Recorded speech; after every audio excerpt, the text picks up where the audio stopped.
ọmọ èèyàn kan wá sọ pé irọ́ o kò ń Ṣẹ́gun kì í ṣolè o kò ń jalè èmi náà kì í jalè o èmi ò lè ṣe irú nǹkan bíi eléyìí o wọ́n ṣe hit ọmọ yẹn nìyẹn wọ́n nà débi wípé ẹ̀jẹ̀ ń jáde nímú ó ń jáde létí ó dẹ̀ ń jáde nínú ihò díẹ̀ wọ́n nà pa wọ́n jẹ̀ dìbọn mọ́ ní orí torí ẹ̀ yá báyìí ọmọ 16 years wọ́n á rọ̀ díodí lórí igi mango yẹn ọwọ́ mi ti wá pọ́n mọ́ ara igi mango yẹn ó ti ń ta mí tí má dẹ̀ jáwọ́ kúrò lórí igi mango yẹn wá sílẹ̀ orí ìgò ni màá bẹ́ sí. má nìyí ni this is the same ẹ̀gbọ́n bàbá mi yìí ó ní breadwinner àwọn family tó yẹ pé gbọ́n á lọ máa ń sábà tá a bá ní ìdìrànlọ́wọ́ òun gangan ni àwọn family mi lọ ń bá nígbà táwọn àṣìṣàn pé a ní de 30,000 kan fi bẹ́ẹ̀lì mi àti rí 20,000 ó kù 10,000 oníkan máa ó lè kan máa lọ òun náà ló ń sọ fáwọn ọlọ́pàá pé ẹ pa. láti bẹ̀ ń kọ́. bàdájọ́ ṣe pronounce judgement yẹn pé tọ̀ ìwọ Ṣẹ́gun Olowookere àti Sunday Morakinyọ mo dá ẹjọ́ kú fún yín pé kán lọ yẹgi fún ọ̀tá ìméjì tẹ́mi ó fi bọ́ lẹ́nu yín pé kán lọ pa wá. orí mi dìde ni pé lórí adìẹ méjì àti 2 crate of egg ní kán lọ gba ẹ̀mí àwa méjì. This is the untold story of Mr. Segun Olowookere. I hope you all remember him. He was sentenced to death on the allegation of stealing 2 crates of eggs and 2 live fowls. After spending 14 years in prison, let us listen to his story before the prison and 2 years after prison. You are welcome to another edition of Unscripted with Jeff Owolewa. Ẹ̀yin tí wà nílé ṣe dàda la bá yín. This is Mr. Segun Olowookere for a lot of people that does not remember him or that does not know him. He was in prison for 14 years. Bàtí Ọlọ́run bá wọn ṣe tí wọ́n jáde lẹ́wọ̀n, news yẹn break out. A lot of podcasts ni wọ́n gbé wọn. Everybody was saying a lot of things. Wọ́n rí àánú gbà débi wípé Governor Adémọ́lá Adélékè àwọn náà wọ́n wà interested nínú kéèsì yẹn wọ́n dẹ̀ support wọn. Bàbá, a wá rí pé láti gbà tẹ́ ti kúrò ní situation yẹn oríṣiríṣi nǹkan lẹ ti ń gbèsè ẹ jẹ́ ká bẹ̀rẹ̀ láti bẹ̀rẹ̀ fún àwọn tí wọ́n mọ̀ dárúkọ yín. ẹ kúrò lẹ́ gbogbo etí tó ń gbọ́ mi àti ojú tó ń wò mí orúkọ mi kò yí padà Olowookere Olúwaṣẹ́gun òun náà ni orúkọ mi ọmọ bíbí Odò Ọ̀tí local government ìlú Ọ̀yọ́ Ọ̀ṣun state. Ní ọdún 2010 ó ní ìṣẹ̀lẹ̀ tí a fẹ́ kàn mẹ́nubà ní fẹ́rẹ́ fún àǹfààní àwọn tó ń ṣe ń gbọ́ mi ní ọjọ́ àkọ́kọ́. Mo ṣàdédé ni mo dé láti school tí mo ti lọ gba admission mo jókòó ní ṣọ́ọ̀bù bàbá mi because èmi nìkan nìyá àti bàbá mi bí mi ò lẹ́gbẹ̀ẹ́ mi ò ní lábúrò. Bàbá mi dẹ̀ jẹ́ àgbẹ̀ wọ́n dẹ̀ tó máa ń fi fídíò cassette rent tó bá ti lọ sóko tó bá dé. So lójijì ni èmi àti bàbá mi kàn jọ wà ní ṣọ́ọ̀bù ní ọjọ́ yẹn ni a kò gbọ́ ìró ìbọn tí àwọn ọlọ́pàá yìnbọn 4 sókè pẹ̀lú mọ́tò Hilux wọn tó park síwájú ṣọ́ọ̀bù wa. Bó ṣe wá nìyẹn bó ṣe mú bàbá mi lórí ìjókòó nìyẹn wọ́n mú wọn lọ sí the Hilux yẹn ṣùgbọ́n gẹ́gẹ́ bí òye ti tèmi bí wọ́n ṣe dé inú Hilux yẹn àwọn èèyàn kan wà nínú mọ́tò tó ń direct àwọn ọlọ́pàá yẹn pé ẹni tẹ́ fẹ́ mú kọ́ lélẹ̀ òun ló jókòó yẹn bàbá ìlẹ́ni tí ẹ mú láti bẹ̀ ni bàbá mi ti ń pariwo pé Ṣẹ́gun máa sá lọ ìwọ làwọn ọlọ́pàá fẹ́ mú o mo ní sá lọ mo fẹ́ sá lọ fọlọ́pàá ní orílẹ̀-èdè àbí nípínlẹ̀ Ọ̀ṣun pé kíní kan kí ló ṣẹlẹ̀ mi ṣáà sá lọ́jọ́ yẹn ní ṣókí wọ́n mú mi àwọn ọlọ́pàá tán wá mú mi yẹn wọ́n wá láti headquarter máa ń pè bẹ́ẹ̀ ní Òkùkù headquarter gbogbo local government wa náà ti wá wọ́n wá láti inú ìlú mi bọ́n ṣe wá ń lọ wọ́n wá drop mi sí station ìlú mi wọ́n wá lọ wọ́n fi ọ̀rọ̀ sílẹ̀ fún àwọn ọlọ́pàá ti ìlú mi tá a mọ nǹkan tí wọ́n sọ so ìgbà tán lọ àwọn ọ̀pọ̀lọpọ̀ èrò bẹ̀rẹ̀ sí ní lọ́wọ́ ṣẹ̀ṣẹ̀ pé Ṣẹ́gun kò ń ṣe ọ̀daràn kí ló ṣẹlẹ̀ ìgbà kan àwọn kan so from there àwọn ọlọ́pàá yẹn wá calm situation yẹn down pé ẹ má worry àwọn tán wá mú ẹ ṣáà rí pé wọ́n ń ṣe bí wọ́n ní tó bá dọ̀là kan gbé wá sí headquarter gbà tó dára ọjọ́ kejì wọ́n gbé mi láti station ìlú mi wọ́n gbé mi lọ sí headquarter unfortunately gbà tá máa débẹ̀ mo bá àwọn ọmọ 11 kan tí wọ́n jókòó sílẹ̀ lẹ́ẹ̀bi station yẹn tí wọ́n ń jẹ rice ẹyin àti pure water gbogbo àwọn ọmọ 11 yìí gbogbo ọjọ́ orí wọn ju 12, 11, 13 ẹnìkan nínú wọn ló jẹ́ ọmọ 16 years èmi dẹ̀ jẹ́ ọmọ 17 nígbà yẹn so wọ́n wá bèèrè láwọn ọmọ yẹn pé ṣé wọ́n mọ̀ mí gbogbo wọn sọ pé àwọn mọ̀ mí wọ́n wá ní so ẹni tó ní kẹ́ lọ máa jalè kẹ́ máa dà lúlà mú kẹ́ máa terrorize ìlú káàkiri ní elé àwọn 5 ní bẹ́ẹ̀ ni ọmọ èèyàn kan wá sọ pé irọ́ o kò ń Ṣẹ́gun kì í ṣolè o kò ń jalè èmi náà kì í jalè o èmi ò lè ṣe irú nǹkan bíi eléyìí o wọ́n ṣe hit ọmọ yẹn nìyẹn wọ́n nà débi wípé ẹ̀jẹ̀ ń jáde nímú ó ń jáde létí ó dẹ̀ ń jáde nínú ihò díẹ̀ wọ́n nà pa wọ́n jẹ̀ dìbọn mọ́ ní orí torí ẹ̀ yá báyìí ọmọ 16 years. torí pé kò parọ́ tó fẹ́ kó pa. torí pé wọ́n ti jọ plan ẹ̀ tẹ́lẹ̀ wípé gbogbo yín ẹ̀ sáà wọ́n ti sọ iye tí wọ́n fún wọn ti sọ tó fẹ́ ṣe fún wọn. so èmi gan tí mo kàn deny pé tẹ́mi náà kàn sọ̀rọ̀ pé èwo ti tèmi pẹ̀lú pé wọ́n ń jalè àbí pé kíni káwọn ọmọ yìí gbogbo wọn ò ń ṣe akẹgbẹ́ mi àkéjọ́ sọ̀rọ̀ àjọ lọ skul kankan náà bọ́mọ ìlú mi náà ni wọ́n lèmi náà débi pé ṣùgbọ́n nínú ìtọ́nà ọmọ kejì yẹn ó pọ̀ ju ti tèmi lọ. ọmọ tẹ́ náà yìí bí how old ni ọmọ 16 years getting to 16 ó sì kù díẹ̀ kó máa pé 16 but is about 16 years old. gbàtà ṣàna wa tán ọ̀nà èmi àtọmọ yẹn tán wọ́n lọ kó wa sínú sẹ́ẹ̀ kan náà fèmí àtọmọ yẹn sí àwọn márùn tó kù wọ́n fi wọ́n sí sẹ́ẹ̀lì ibòmíì àwọn àmbẹ̀ níjọ́ kejì wọ́n tó ṣe wọn níjọ́ kejì wọ́n tó ń èmi àtọmọ yẹn so mo wá run sẹ́ẹ̀ mo ń tọ́ láti béèrè àwọn ọ̀rọ̀ kan lọ́wọ́ ọmọ yẹn ọ̀rọ̀ ẹ̀ tí wọ́n ń tà sí ẹ̀jẹ̀ ti sá sí ọpọlọ ẹ̀ so kò ráyè sọ bí n tó ṣe rí lè ṣẹlẹ̀ gangan kò ráyè sọ fún mi dáadáa inú yẹn ọ̀rọ̀ yẹn ṣáà rún mi nínú so kí ṣáà máa fọ̀rọ̀ gùn gbà tó dọjọ́ kẹrin mo kàn wà nínú sẹ́ẹ̀ lọ́lọ́pàá kan wá pé ó wá sínú sẹ́ẹ̀ ó wá ní wúbi Ṣẹ́gun Olowookere fòye mo ní èmi ni ó ní come wọ́n á súnmọ́ ó ní kẹ́ máa pariwo pé mo fẹ́ toilet mo ní ṣé kò sí ó ní kẹ́ ṣáà máa pariwo ọlọ́pàá yóò kí n ṣe Yorùbá bó ṣe lọ tán èmi náà bẹ̀rẹ̀ sí ní pariwo pé mo fẹ́ toilet bó ṣe jáde tí mo pariwo báyìí òun náà ló tún padà wá sí mi nínú sẹ́ẹ̀ ó wá mi lọ sẹ́yìn kùlé níbi toilet wọn wà ó wá ní sí ìdí tí mo ṣe ṣí ẹ ni wípé somebody come our oga office he just go now I wan carry file go give our oga I come hear that person and our oga dey talk say make that our oga use everything to make sure say him kill me o say my coming back to that town e no go dey funny say but he must make sure say him kill me say once him do am and say no give am money now he go pay the remaining balance so make I know as I wan take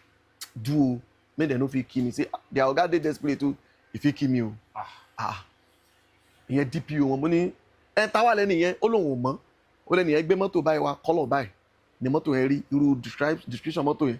táwa lèmi àtẹjọ́ mi ò ṣolóṣèlú mi ò ṣe cultist mi ò jalè mi ò béèyàn kan fà kankan mi ò tí ì máa dóbò débi tí wọ́n sọ pé bí wọ́n pé mo gba girlfriend èèyàn kan tó ń lé ẹ̀mí mi I don't ìwọ lọ bọ́ alájà sí ibà mo ṣáà ń ro mi nǹkan tí máa ṣe bí DPO yẹn ṣe close lọ́jọ́ yẹn báyìí ó wá sọ pé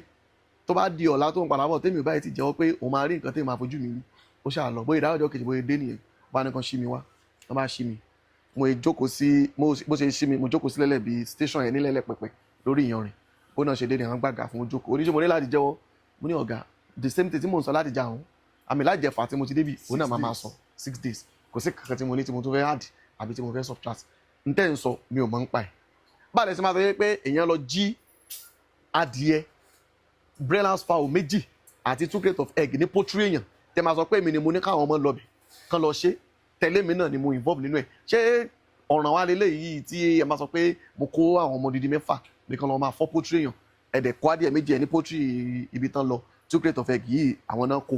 2 broilers of fowl funfun méjì àwọn náà kó wọ́n dẹ̀ sọ pé mi lọ̀gá àwọn pé kàn jọ máa ṣe mo ní how would that possible mo ní ọ̀gá the same thing tí mò ń sọ yìí náà mo ṣe máa sọ ṣe bẹ́ẹ̀ tí nàmí náà mi ẹ̀ ṣáà ti rí bí mo ṣe rí bó ṣe ní pé kọ́ lọ gbé báàgì kan wá nínú station yẹn wọ́n lọ gbé báàgì yẹn wá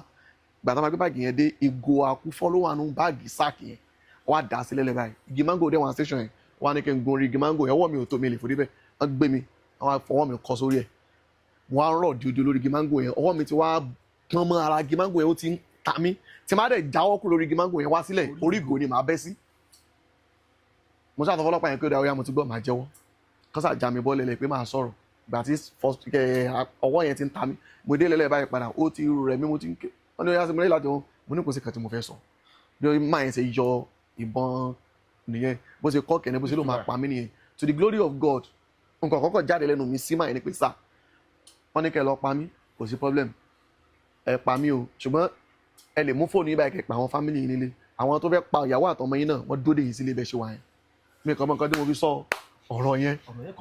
kàn jáde lẹ́nu mi níbi pé mi náà kàn lo word of ìjayà pé mo fi threatening máa yẹn bó ṣe gbébọn wọ́n ẹlẹ́lẹ́ nìyẹn bó ṣe wò mí nìyẹn a ló sọ fún ọmọ yìí pé wọ́n ti gbowó ẹ̀mí òun pé kó òun pa owó àwọn ọ́fíìsà yẹn bó ṣe ní pé kíkan náà àwọn ọ́fíìsà yẹn lọ gbé ìwé kan wá nìyẹn àti báyìí bó ṣe mú wá nìyẹn bó ṣe bẹ̀rẹ̀ sí ní kọ̀ọ̀kan nìyẹn ó kọ́kọ́ ó ní kán lọ photocopy ẹ̀ kan stamp wọ́n ṣe máa dé báyìí after like 2-3 hours wọ́n yẹ kó kọ́ sí mi lẹ́sẹ̀ wọ́n kò sí mi lọ́wọ́ wọ́n lọ ṣí ọmọ kejì yẹn náà wọ́n kò sí lọ́wọ́ wọ́n kò sí lẹ́sẹ̀ bá ṣe bára wa ní SARS nìyẹn lóṣogbo bàtà máa dé SARS àwọn SARS délé ní kó táǹgbà yẹn ṣe náà máa ń pààyàn dànù tiwọn wọ́n máa dìbò pé èèyàn amúrọ̀bà náà kọ sórí kéèsì àbí kíní kan báyìí wọn kí ẹ̀ fáyà ni wọ́n máa lọ fáyà ń tọ̀ dànù wọ́n gbé mi lóye báyìí báwọn ọlọ́pàá yẹn àwọn SARS yẹn ṣe rí mi àtọ̀ mi báwọn ni àwọn upcoming arm robber làwọn eléyìí pé wọ́n ní wọ́n terrorize ìlú kíní kan pé kọ́ máa wulẹ̀ waste time pé ẹ lọ pa wọ́n dànù mọ́mì kan wá jáde ní station yẹn pé kí ló dé tẹ́ máa kàn sáré pé kọ́ lọ pa yẹn kí làwọn ọmọ kékeré eléyìí ṣe àwọn eléyìí juvenile làwọn eléyìí náà pé nǹkan mọ́mì ẹ̀ ṣe bí mi léèrè pé kí ni mo ṣe nìyẹn mo ṣáà ṣàlàyé fún ọ ní torí adìẹ méjì àti crate ẹyin méjì náà ṣe gbé ẹ̀yin wá síbí kẹ́sì ẹ̀kan sẹ́tù ní palace yín àbí ní local government yín àbí àwọn elders of the family of mo ṣáà ní nǹkan tó ṣẹlẹ̀ nìyẹn o mọ́mí yẹn ṣáà ní nǹkan kan fi wálẹ̀ mo ṣáà lo èmi àtọmọ yẹn a lo 17 days ní SARS plus 6 days ó jẹ́ 23 days time tá a lò ní SARS nìyẹn so after then wọ́n ṣe charge wa lọ sí court èmi àtọmọ méjì yẹn náà ni charge lọ sí court àwọn márùn tó kù àgbẹ̀ ní tẹ̀lé pa àwọn mọ́ ọmọ yẹn ṣáà ti ní àgàn náà tiẹ̀ ó ti wà mentally disorder ọmọ 16 ṣùgbọ́n àtàrà dé court adájọ́ magistrate yẹn ni pé kéèsì armed robbery náà kọ sórí warrant wa pé awaiting DPP kan lọ remind wa sí Iléṣà prison bàṣà ìdèrò prison ò nìyẹn àwọn à ń bẹ̀ fún 4 years and 7 months fún awaiting trial kó tó di pé ìgbà tí case file wa ṣáà jáde sí high court àná sí high court àlọ́ more than like 20 something times kó tó di pé wọ́n gbé case yẹn dé judgement ọtọ́ wọn fẹ́ ṣe case yẹn adájọ́ yẹn wọ́n sọ wípé àtìgbà tó ti ṣe case yìí àwọn ogan ló wà behind this case àwọn olẹ́lẹ́rìí àwọn ogan ní complainant tí wọ́n sọ pé wọ́n lọ rọ́ọ̀bù poultry tán kọ́ adìẹ àtẹ̀yìn tẹ́ ẹ̀ bá ti rí àwọn people produce ní next case máa discharge case káwọn ọmọ yìí kàn máa lọ lẹ́yìn already eléyìí ti ní mental ẹnìkan ló sì kù so gbàtọ́ di next court yẹn báwọn ọlọ́pàá yẹn ṣe produce àwọn èèyàn méjì nìyẹn àwọn èèyàn mẹ́rin wípé kan wá yọjú ní court complainant àti witness ẹni àkọ́kọ́ gbà tó máa sọ̀rọ̀ ó ní wọ́n jí àwọn ọmọ yìí o pé sẹ́ àwa yẹn pé àti wá ṣọ́ọ̀bù ká wá jí 5 litre òróró rí òun bọ́ lẹ̀lẹ̀ ẹnì kejì wá ó sọ wípé ní ilé òun pé wọ́n ti wá já window òun rí tán mú 10,000 naira nílé òun rí ní the same 2010 yẹn ẹnì kẹta ìyẹn wá ó ní àdúgbò òun ni wọ́n ti fọ́ poultry yẹn pé òun mọ̀ ìgbà tí màá yẹn tó ń lé àwọn tí wọ́n wá fọ́ poultry yẹn ìgbà tẹ́nì kẹrin máa jáde láti inú dọ́kù tó máa béèrè lọ́wọ́ ẹ̀ pé ṣóun gangan ló ní poultry ó lóun gangan ló ní poultry ó di ẹ̀gbọ́n bàbá mi ẹ̀gbọ́n bàbá mi gangan èló ní poultry. ló testify pé òun ní poultry. ó lóun ní poultry òun náà ló gbé mọ́tò wá sí police station tó ní kí àwọn ọlọ́pàá pa mí so ọjọ́ yẹn gangan ní court tó wá yẹn ni mo ṣẹ̀ wá rí nọ́mbà mọ́tò yẹn àti kọ́lọ̀ mọ́tò àti orúkọ mọ́tò yẹn àti description kan mo ṣẹ̀ wá rántí nǹkan tó lọ́pàá yẹn sọ pé má nìyí ni this is the same ẹ̀gbọ́n bàbá mi yìí ó ní breadwinner àwọn family tó yẹ pé ogun àlọ́ máa ń sábà tá a bá nídìí ìrànlọ́wọ́ òun gangan ni àwọn family mi lọ ń bá nígbà táwọn àtijọ́ pé a nídìí 30,000 kan fi bẹ́ẹ̀lì mi àti rí 20,000 ó kù 10,000 ó ní kán máa ó lè kán máa lọ òun náà ló ń sọ fáwọn ọlọ́pàá pé ẹ pa so gbogbo connection táwọn parent mi ń tra láti wá ọ̀dọ̀ ẹ̀ náà ni wọ́n ti lọ ń wá connection ọ̀tá èèyàn táàdẹ̀ mọ̀ pé òun gangan ni eku ẹ̀dá so ìgbà tó máa yọjú báyìí tí gbogbo family tó wá kóòtù mi tán rí bọ́dá ẹ̀yin rẹ̀ wà nídìí kíní orò tó rò fi ń kẹyìn ní kòkòrò tó ń jẹ̀fọ́ tó wà lára ẹ̀fọ́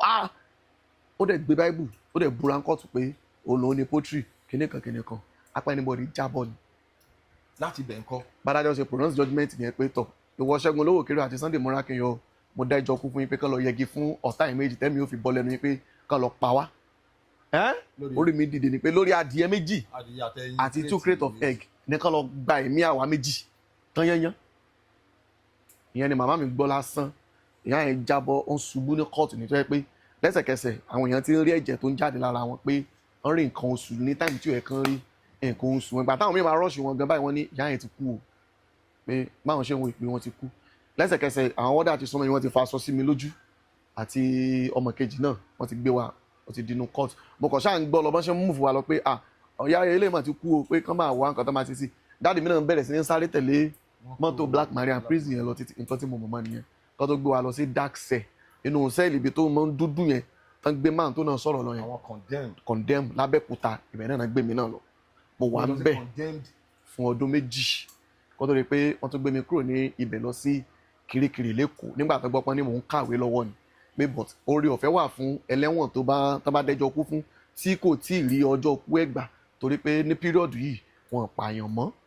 nígbà tí ìjọba lọ́wọ́ civilian ti dé pé ṣùgbọ́n ó lè wà ń bẹ̀ títí láì ó lè darúgbó síbẹ̀ ó lè dàgbà síbẹ̀ ṣùgbọ́n but tọ́lọ̀ bá ní orí ọ̀fẹ́ látọ̀dọ̀ gọ́vnọ̀ state ẹ̀ kó filẹ̀ kí education má bàa máa waste kí ọjọ́ orí mi kó má bàa máa ṣe gbé mi lọ sí kirikiri pé kí n lọ continue education mo ṣàwà ní kirikiri yẹn fún ọdún 8 oṣù kan àtọjọ́ 3 ọdún 8 bẹ́ẹ̀ ni kí Ọlọ́run tó wá lo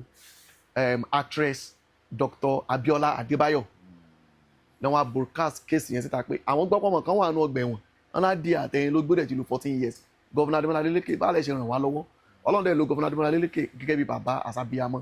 ìmọ̀lẹ̀ your second time you show bàbá o mo mọ̀ lóore fún gbogbo ẹyọ kan yẹn mo mọ̀ lóore because tí o bá ń ṣe freedom yẹn ẹ lè mọ̀ mí wọ́n kàn máa sọ ni kò sẹ́ni tó máa believe pé èèyàn kan wà nínú shout out to Biola Adebayo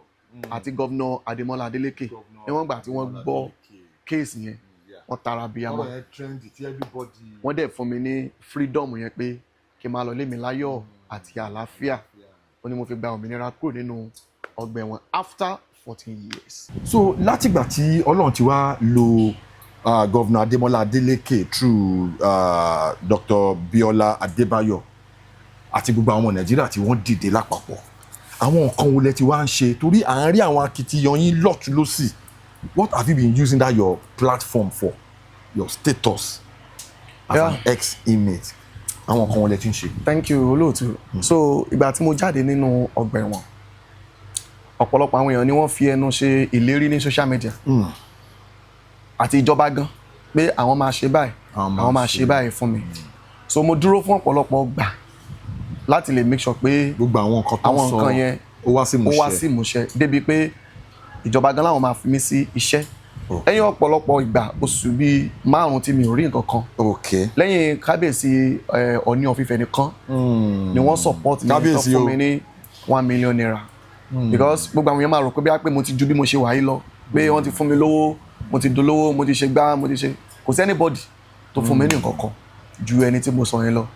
mo wá jókòó mo wá rò pé nǹkan tó máa ń fa tí èèyàn ṣe máa ń jáde lọ́gbà ẹ̀wọ̀n nítorí ẹ̀ṣẹ̀ tí yóò mọ̀dí tó máa ń padà sí ìgboro tó máa ń di ọ̀daràn irú ẹ̀ ló ń ṣẹlẹ̀ sí mi yìí o torí pé kí ni lẹ́yìn ọdún 14 tí mo ti waste nígboro ní ọgbà ẹ̀wọ̀n tí mo wá padà síta pẹ̀lú ògbóyà tí bàbá àti ìyá mi ti jẹ tí ò wá sí rehabilitation kò sí empowerment fún èmi èèyàn mélòó ló lè ronú pé jẹ́ ń gbákámú jẹ́ ń continue life mi tí ò ní rò wípé lórí tí mi ò mọ́wọ́ tí mi ò mẹ́sẹ̀ jẹ́ kúfẹ̀ kan máa lọ dáràn nígboro ọ̀pọ̀lọpọ̀ àwọn èèyàn náà wà nígboro ẹ̀ tó jẹ́ olówó tó yẹ pé àwọn èèyàn burúkú ni wọ́n máa wá ọmọ tí wọ́n fẹ́ máa fi lù fi ṣiṣẹ́ bí wọ́n á máa wọ pé irú ọmọ tó ti lọ sẹ́wọ̀n yẹn jẹ́ ká súnmọ́ ó máa lè wúlò fún tàbá rán níṣẹ́ báyìí tá fún lówó ó ní díẹ̀ ó máa ṣe yẹn ni mo fi wá jókòó mo fi wá rò mo wá fi gbé NGO mi sílẹ̀ kí lorúkọ NGO yìí Segun Olowookere Foundation. So NGO yẹn mo wá fi ń ṣiṣẹ́ lórí àwọn tó wà nínú ọgbà ẹ̀wọ̀n àwọn orphanage àwọn tó wà ní hospital àti àwọn widows ṣùgbọ́n eléyìí tí mo gbèrú sórí ń bẹ jù tó jẹ́ 70% tó mọ́múláyà mi jù ó ní àwọn ọgbà ẹ̀wọ̀n mo máa ń lọ sọ́gbà ẹ̀wọ̀n láti gbé nǹkan lọ fún wọn láti lọ kánsẹ́lì wọn wàásù fún wọn bá wọn sọ̀rọ̀ Ọlọ́run pé Ọlọ́run tó ṣe tèmi ó sì máa ṣe tìyín náà ṣùgbọ́n tẹ bá jáde ẹ má jáde pé ẹ fẹ́ lọ gbẹ̀san ẹni tó ṣèkà fún yín tàbí ẹ má jáde kẹ́ sọ pé torí pé ẹ dáràn lọ sẹ́wọ̀n ẹ ti lọ kọ́ ẹ̀kọ́ lẹ́wọ̀n kẹ́ padà sọ́wọ̀n sígboro kẹ́ wá lọ máa dáràn o ẹ gbà kádàrá yín ẹ dẹ̀ máa dúró de àsìkò tí Ọlọ́run ó ṣàánú fún yín torí èèyàn tó bá jáde lẹ́wọ̀n nǹkan méjì ló máa bá jáde either good or bad. So kò dẹ́ ń ṣe gbogbo èèyàn ni ó jáde pẹ̀lú good intention nítorí lè mú kéèyàn jáde pẹ̀lú good intention ni pé tí èèyàn bá jáde after years tó ti lò nínú prison tí chọ́ọ̀chì tó ń lọ sínú prison lọ preach fún wọn mosque tó ń lọ bẹ̀ tó lọ preach fún wọn tán bá jáde tán bá welcome wọn back to the society bí wọ́n ṣe ń ṣe sí wọn lẹ́wọ̀n tán tó ṣe bẹ́ẹ̀ sí wọn ń gbòòrò tán fi wọ́n sí mission house tàbí tán lè gbalé fún wọn ẹni tó ti sọ lẹ́nu tí ò rí lé dé sí mọ́ tán rehabilitate ẹ̀ for like time iṣẹ́ wo ló kọ́ lẹ́wọ̀n kò sẹ́ni tí ó lọ ẹ̀wọ̀n dé tí ò ní kọ́ṣẹ́ tàbí kó lọ school tailoring ni mo kọ́ bábà ni mo kọ́ tẹ̀dẹ̀ fi irú èèyàn bẹ́ẹ̀ sẹ́nu kọ́ṣẹ́ tó ń lọ ó máa add kí èèyàn tó wá lò fúnṣẹ́ ibi ṣùgbọ́n ẹni tó jáde lágbẹ́ ẹ̀wọ̀n tí ò rí rehabilitation tí ò rí empowerment láti church tàbí láti mosque tàbí láti government bọ́dẹ̀ ti fẹ́ kó start tó kàn rìn tó dẹ̀ rìn káàkiri. And there is this thing about ọ̀rọ̀ tẹ́sọ̀ yìí about rehabilitation about discrimination.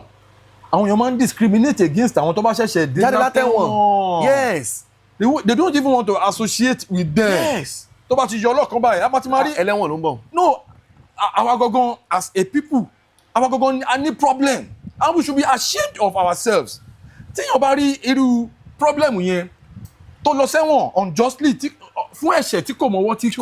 tí kò mẹsẹ̀ tó bá jáde lẹ́wọ̀n tá bá wá rí àwa yìí náà as a people la máa discriminate against ẹ̀ la máa castigate a máa fọwọ́ tọ́ra wa. Orí ẹlẹ́wọ̀n ló ẹ̀ṣẹ̀ dé ni kó má lọ gbé mi ní nǹkan. And a dẹ̀ mọ̀ pé ẹni yìí system ló fail ẹ̀ government ló fail ẹ̀ so gbogbo àwọn kìíní ìyàwó gangan fúnra wa ẹ jẹ́ ká máa sensitize ara wa. Let us begin to raise that consciousness wípé àwa gangan fúnra ara wa it starts from people like you people like me. Tábà ti rí àwọn èèyàn bẹ́ẹ̀ yẹn kò kí jẹ́ pé ká máa pa wọ́n tì ká máa wò wọ́n bí wèrè bígbà tí wọ́n no they are part of us. System ló fail wọn kò kí n ṣe fault wọn ẹ má bínú pé ọ̀rọ̀ yẹn ń ká mi lára mo kàn fẹ́ fi buttress ọ̀rọ̀ tẹ́ sọ ẹ continue. So ìdí nìyẹn tí mo ṣe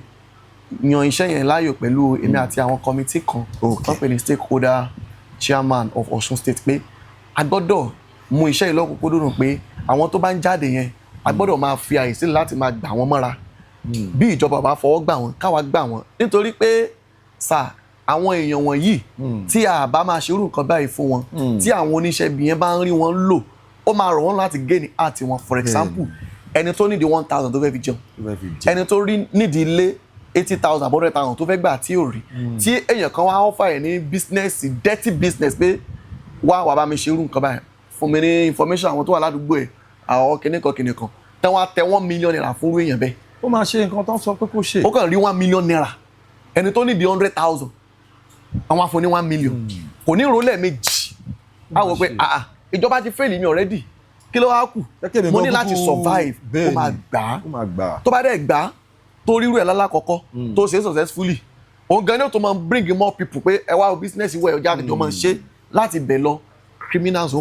máa pọ̀ ìtorí ìdí èyí lèmi àtàwọn èèyàn wọ̀nyí ṣe gbé ìgbìmọ̀ yìí jọ pé a ní láti lo opportunity platform wa yìí láti eradicate crime torí pé ìjọba ò mọ̀ pé àwọn tán dà sílẹ̀ lọ́gbẹ́ ẹ̀wọ̀n àwọn tó jáde látọ̀gbẹ̀ ẹ̀wọ̀n tán rehabilitate wọn tí wọ́n empowerment wọn tán mójútó wọn egun ẹja náà máa dì sí gbogbo ìjọba lọ́rùn náà máa dì sí aráàlú lọ́rùn nígboro ṣùgbọ́n nítorí pé àwa ò fẹ́ kírú ẹ̀ ṣẹlẹ̀ bẹ́ẹ̀ ṣé ń wà báyìí àtàwọn tó ti sọ̀rọ̀ nínú platform yìí nínú Ọ̀ṣun yìí báyìí 37 ni wá takúra wa jọ àtọkùnrin àtobìnrin tó ti lọ sí ọgbà ẹ̀wọ̀n tó ti dé adẹ ń ṣe dáadáa mo lè bold enough láti sọ lé ní pé gbogbo àwa 37 yẹn là ń ṣe dáadáa kò sí kan tẹ́nibọ̀dì fi ràn wá lọ́wọ́ o kò sí anything tẹ́nibọ̀dì láàrin ara wa la máa ń ràn wá lọ́wọ́ tẹ́lómi bá pè pé kò sí nǹkan tóun fẹ́ jẹ lé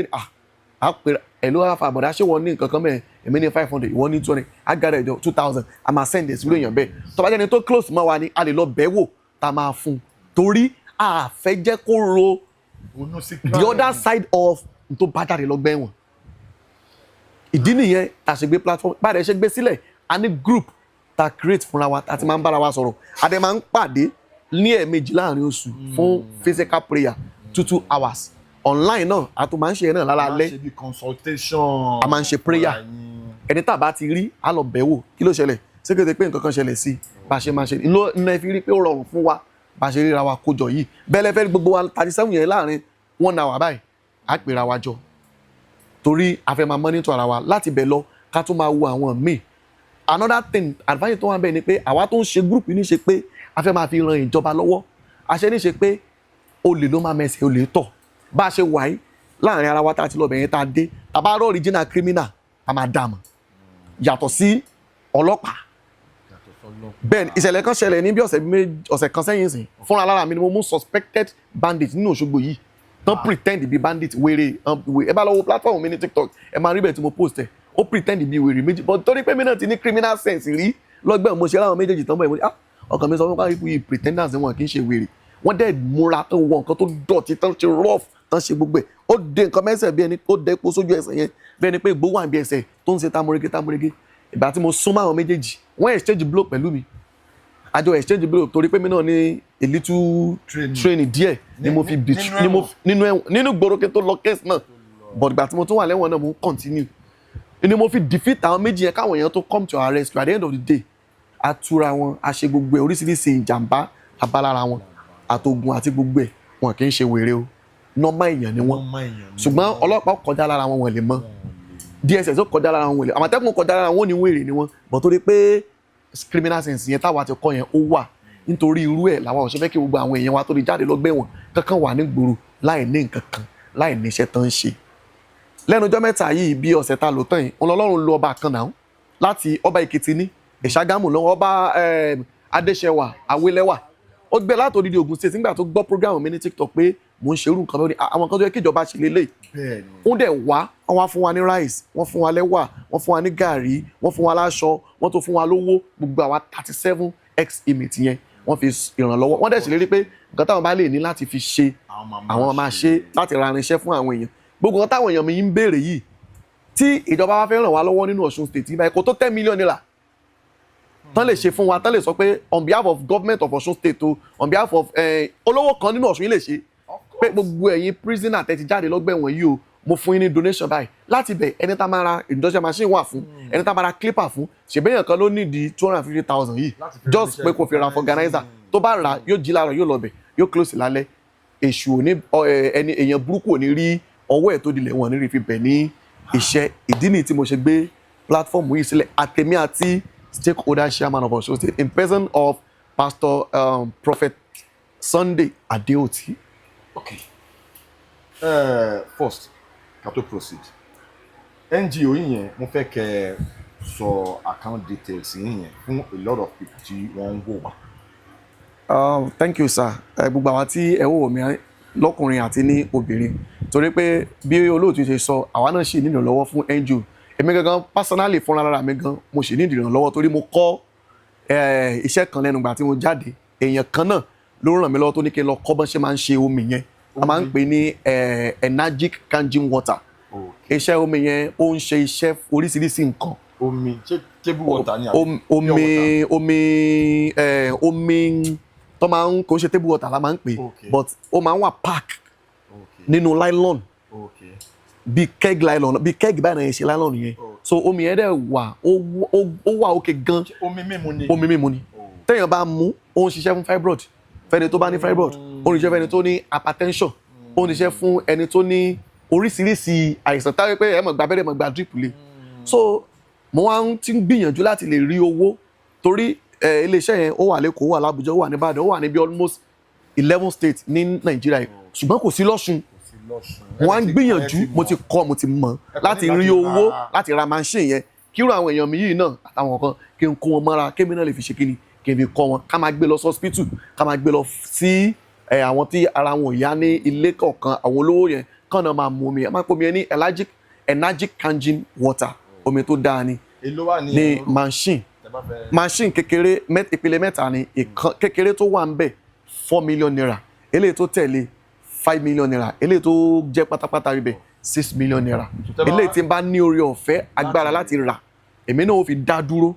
nínú Ọ̀ṣun State yìí màá máa produce omi yẹn màá máa ta àwọn ẹ̀rẹ́ màá máa rí ìwòsàn láti ibẹ̀ lọ bẹ́ẹ̀ ni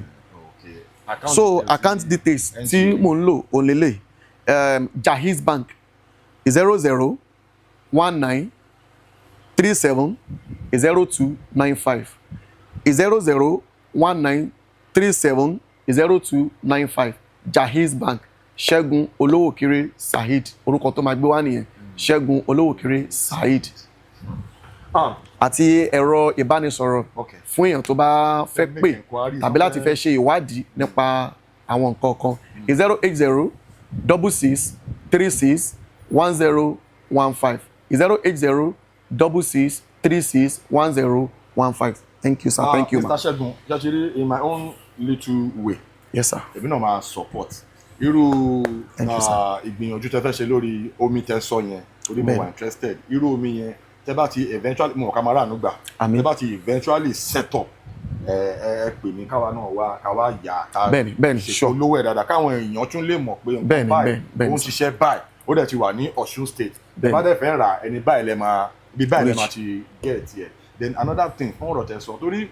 iṣẹ́ tẹ̀ ń ṣe yìí is something that the government is supposed to actually handle. So mo ń lo opportunity yìí náà láti fi sọ fún Governor Adémọ́lá Adélékè ẹ ṣé gan fún gbogbo iṣẹ́ ribiribi tí ẹ̀ ń ṣe lẹ́ẹ̀kan sí gbogbo iṣẹ́ tẹ̀ ń ṣe pátá gbogbo ẹ̀ là ń rí mo dẹ̀ tún máa sọ mo tún máa tún sọ ká ní gbogbo àwọn olóṣèlú wa ní Nàìjíríà káwọn náà jọ irú àwọn ìgbìyànjú tí Governor Adélékè irú ọkàn tán ní tán fi ń ṣe àwọn oríṣiríṣi àwọn nǹkan báyìí fún àwọn èèyàn tí wọ́n ti ẹ̀ mọ̀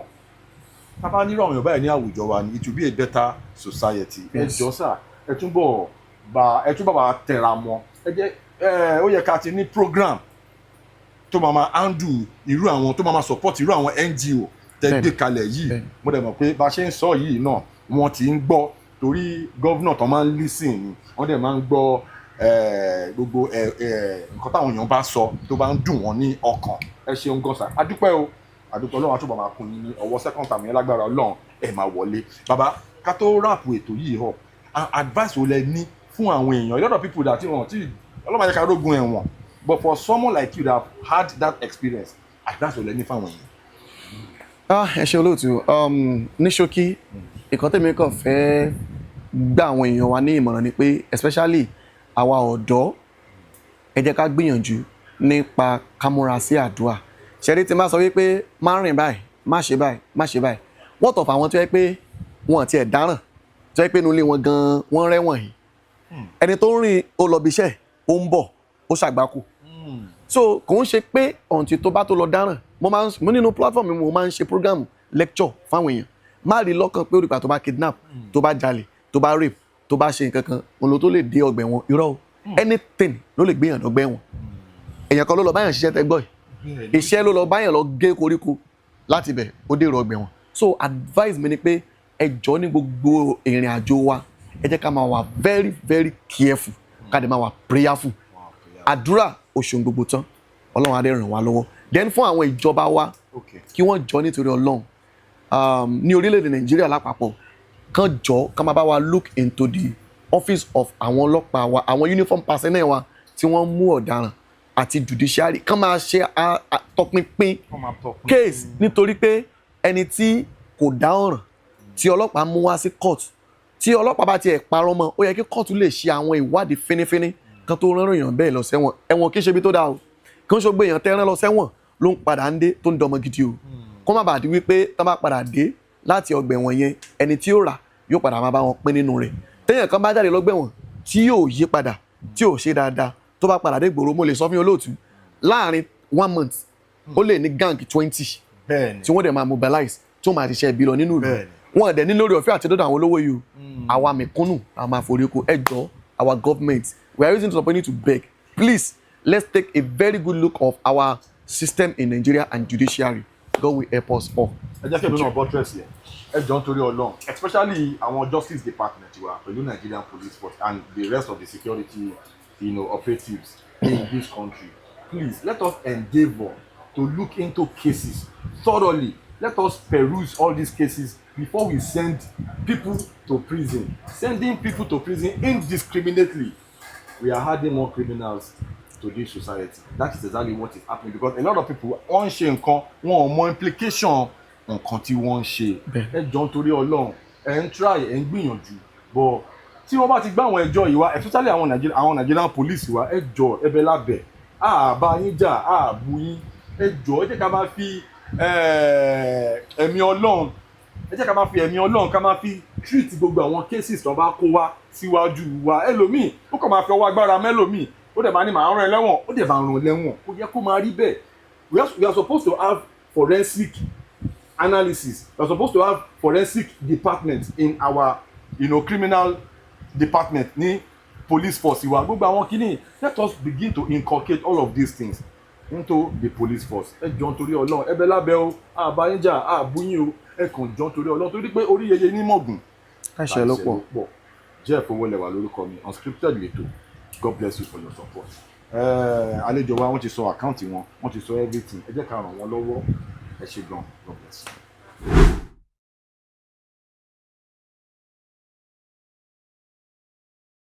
Please subscribe to my YouTube channel and press the notification button.